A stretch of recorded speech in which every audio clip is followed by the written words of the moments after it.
বিড়াল হচ্ছে সবচেয়ে পরিষ্কার প্রাণীগুলোর একটি। প্রিয় নবী হযরত মুহাম্মদ সাল্লাল্লাহু আলাইহি ওয়াসাল্লাম তাঁর ঘরে বিড়াল রাখতেন এবং তিনি বিড়ালদের প্রতি অত্যন্ত দয়ালু ছিলেন। একদিন আবু হুরাইরা রাদিয়াল্লাহু আনহু একটি তৃষ্ণার্ত বিড়ালকে দেখেছিলেন। বিড়ালটি খুব তৃষ্ণার্ত ছিল এবং পানি খুঁজছিল। এটা দেখে তিনি একটি পাত্রে পানি নিয়ে বিড়ালটিকে পানি দেন। তখন প্রিয় নবী হযরত মুহাম্মদ সাল্লাল্লাহু আলাইহি ওয়াসাল্লাম বলেছিলেন যে এই কাজের মাধ্যমে আল্লাহ তার পাপ মাফ করে দিবেন। এই কোমল আচরণ আসলে আল্লাহর সেই দয়ারই প্রকাশ যা তিনি তার ছোট্ট ছোট্ট সৃষ্টির মাধ্যমেও আমাদের দিকে পাঠান। একটি বিড়ালের সান্নিধ্য আপনার কঠিন দিনকে নরম করে দিতে পারে, কখনো মন খারাপের সময় সান্ত্বনা দেয় বা কেবল আপনাকে একটু হাসি উপহার দেয়। এই ছোট ছোট নিয়ামতগুলো কখনোই সাধারণ নয়, বরং এগুলো আল্লাহর পক্ষ থেকে আসা বার্তা। আমি তোমার কষ্ট দেখছি আর আমি ভালোবাসা দিয়ে তোমার পাশে আছি। সব সময় আল্লাহর দয়া মানুষের মাধ্যমে বা কথার মাধ্যমে আসে না। কখনো সেটা আসে একটি কোমল থাবার মাধ্যমে, একটি মিষ্টি গর্জনের মাধ্যমে, কিংবা দুটি কৌতূহলী চোখের চাহনিতে। তাই পরের বার যখন কোনো বিড়াল আপনার পাশে এসে বসে বা আপনাকে বেছে নেয়, তখন একবার ভাবুন এটা কি কেবল প্রাণীর স্বভাব, নাকি এটা আল্লাহর পক্ষ থেকে একটি বার্তা যে আমি তোমার সাথে আছি আর আমার দয়া তোমার খুব কাছেই আছে। দ্বিতীয় বার্তা, রক্ষা এবং আল্লাহর সহায়তা। বিড়ালকে যুগে যুগে এমন একটি প্রাণী হিসেবে দেখা হয়েছে যার অনুভূতি খুব তীক্ষ্ণ। এরা অনেক সময় এমন কিছু টের পায় যা আমাদের চোখে ধরা পড়ে না। যখন কোনো বিড়াল হঠাৎ করে আপনার পাশে আসে, না কোনো ডাকে, না কোনো খাবারের আশায়, তখন সেটা শুধু কৌতূহল নাও হতে পারে। অদৃশ্য জগতের দৃষ্টিতে এটা হতে পারে আল্লাহর পক্ষ থেকে আপনার চারপাশে রক্ষা কবচ টানার একটি সূক্ষ্ম ইশারা। ইসলামী ঐতিহ্যে আমরা দেখি প্রাণীরা অনেক সময় আত্মিক জগতের ব্যাপারে সংবেদনশীল হয়ে থাকে।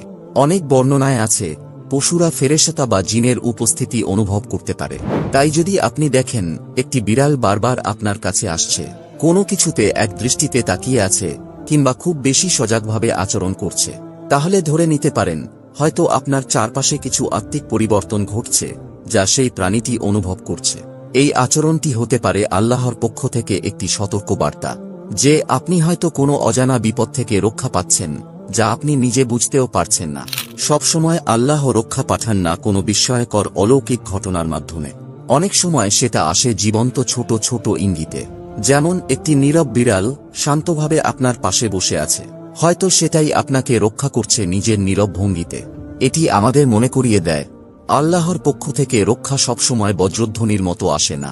কখনো সেটা আসে নীরবতায়, কোমল লোমে মোড়ানো অবস্থায়, শান্তভাবে আপনার পাশে হাঁটতে হাঁটতে।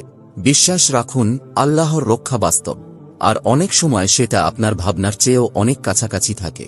তৃতীয় বার্তা, দয়া ও মমতার পরীক্ষা। আপনার পাশে হঠাৎ একটি বিড়াল এসে দাঁড়ালো। আপনি জানেন কি এটা হতে পারে আল্লাহর পক্ষ থেকে পাঠানো একটি নীরব পরীক্ষা, আপনার চরিত্র, করুণা আর হৃদয়ের দয়ার এক নিখুঁত পরখ। ইসলামে আমরা যেভাবে প্রাণীদের সাথে আচরণ করি সেটা শুধু সৌজন্যবোধের পরিচয় নয়, বরং সেটা আমাদের ঈমানের প্রতিচ্ছবি। প্রিয় নবী হযরত মুহাম্মদ সাল্লাল্লাহু আলাইহি ওয়াসাল্লাম একবার বলেছিলেন, এক মহিলাকে তার গুনাহ মাফ করে দেওয়া হয়েছিল কারণ সে একটি তৃষ্ণার্ত কুকুরকে পানি দিয়েছিল। অন্যদিকে এক নারীকে শাস্তি দেওয়া হয়েছিল একটি বিড়ালকে আটকে রেখে তাকে মৃত্যুর দিকে ঠেলে দেওয়ার জন্য। এই ঘটনাগুলো শুধু পশু প্রেম শেখানোর জন্য নয়, বরং এগুলো আমাদের হৃদয়ের অবস্থার কথাই বলে। যখন কোনো বিড়াল আপনার দিকে এগিয়ে আসে, বিশেষ করে যদি তা ক্ষুধার্ত, অসুস্থ বা সাহায্য প্রার্থী হয়, তখন বুঝে নিন আল্লাহ আপনাকে একটি সুযোগ দিচ্ছেন। আপনি কি করবেন তখন? উপেক্ষা করবেন, নাকি মুখ ফিরিয়ে নেবেন, নাকি থেমে দাঁড়াবেন, তার উপস্থিতিকে স্বীকৃতি দেবেন এবং তার প্রতি মমতা দেখাবেন? এই মুহূর্তটাই আসলে আপনার আত্মার পরিমাপের সময়। আপনার জ্ঞান দিয়ে নয়, বরং আপনি কতটা আন্তরিকভাবে ভালোবাসেন তাই দিয়ে আপনার মান নির্ধারণ হচ্ছে।